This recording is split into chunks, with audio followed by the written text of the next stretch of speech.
మరో 36 గంటల్లో జరగనుంది కురుక్షేత్ర మహాసంగ్రామం.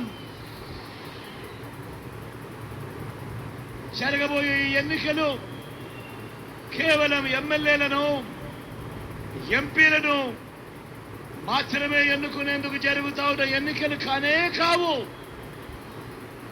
జరగబోయే ఎన్నికలు రాబోయే 5 ఏళ్ల మీ ఇంటింటి అభివృద్ధిని, పథకాల కొనసాగింపును నిర్ణయించబోయే ఎన్నికలు ఈ జరగబోయే ఎన్నికలు. జగన్కు ఓటు వేస్తే పథకాలన్నీ కొనసాగింపు, ఇంటింటి అభివృద్ధి. పొరపాటున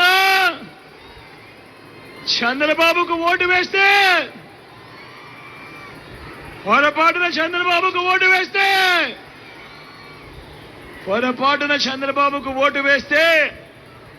పథకాలన్నీ ముగింపు, మళ్ళీ మోసపోవటమే. ఇదే చంద్రబాబు గత చరిత్ర ద్వారా మనకందరికీ కూడా అర్థమవుతా ఉన్న సత్యం. ఇదే సాధ్యం కాని హామీలతో ఆయన ఇచ్చిన మేనిఫెస్టోకు ఇదే అర్థం.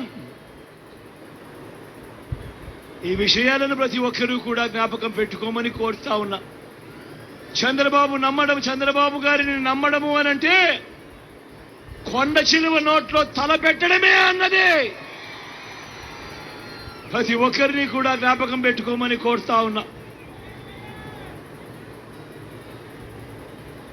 ఇవాళ నేను మీ అందరితో కూడా చెప్తా ఉన్నా, ప్రతి ఒక్కరిని కూడా ఆలోచన చేయమని కోరుతా ఉన్నా.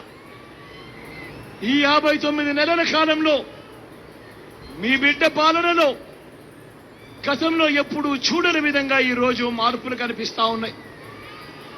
గతంలో ఎప్పుడూ జరగని విధంగా మొట్టమొదటిసారిగా నా అక్క చెల్లెమ్మల కుటుంబాలకు వివిధ పథకాల ద్వారా మీ బిడ్డ ఏకంగా 130 సార్లు, మీ బిడ్డ ఎక్కడా లంచాలు లేకుండా, ఎక్కడా వివక్ష లేకుండా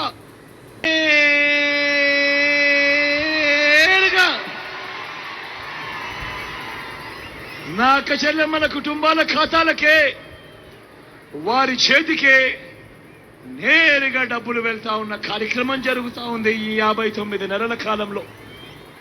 నేను అడుగుతా ఉన్నా,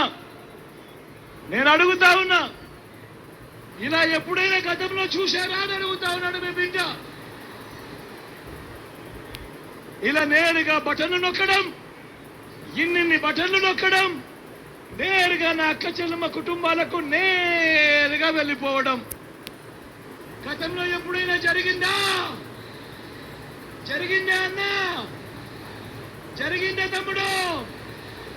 అక్క జరిగిందా? గతంలో ఎప్పుడైనా జరిగిందా చెల్లి? జరిగిందా అన్నా? మొట్టమొదటిసారిగా రాష్ట్ర చరిత్రలో ఎప్పుడు జరగని విధంగా రాష్ట్రం మొత్తం మీద మీ బిడ్డ పాలన రాకమునుపు వరకు రాష్ట్రంలో 4 లక్షల ఉద్యోగాలుంటే ఈ రోజు మీ బిడ్డ ప్రభుత్వం వచ్చిన తర్వాత ఈ 59 నెలల కాలంలోనే ఏకంగా మీ బిడ్డ మరో 2,31,000 ఉద్యోగాలు మీ బిడ్డ ఇచ్చాడు. ఈ 59 నెలల కాలంలో గతంలో ఎప్పుడు జరగని విధంగా మన కళ్ళ ఎదుటినే, మన సచివాలయంలోనే మన తమ్ముళ్ళు, మన చెల్లెమ్మలు కనిపిస్తా ఉన్నారు. ఏకంగా 1,35,000 మందికి ఉద్యోగాలు ఇస్తూ సచివాలయాల్లోనే కనిపిస్తా ఉన్న పరిస్థితి.